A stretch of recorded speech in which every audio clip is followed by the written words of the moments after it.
In today's video, I'm going to teach you how to change a file type in Windows 10 by changing the file extension.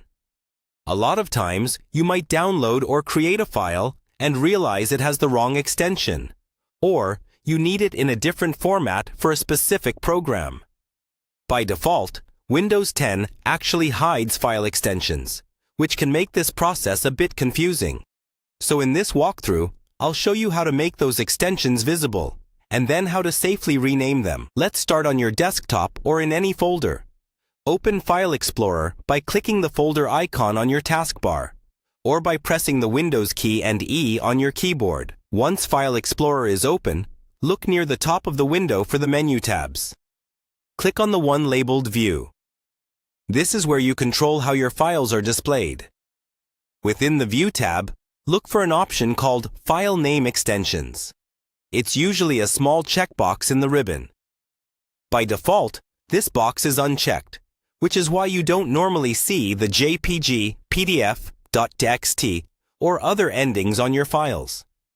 Go ahead and check this box. As soon as you do, Windows will refresh the view, and you'll notice that every file name now shows its full extension at the end.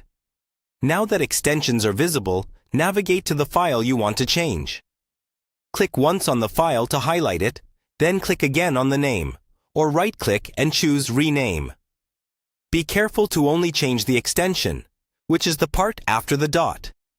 For example, if your file is named document.txt and you want to turn it into a Word document, you might rename it to document.docx. When you change the extension, Windows will pop up a warning message. It will say something like, "If you change a file name extension, the file might become unusable. Are you sure you want to change it?" This is just Windows reminding you that not every file can safely be changed this way. If you're confident that the file type is compatible, click Yes to confirm. After that, try opening the file. If it opens in the correct program and works as expected, the change was successful. If it doesn't open properly, you can always rename it back to its original extension. That's all there is to it. By enabling file name extensions and carefully renaming them, you have more control over how Windows 10 handles your files.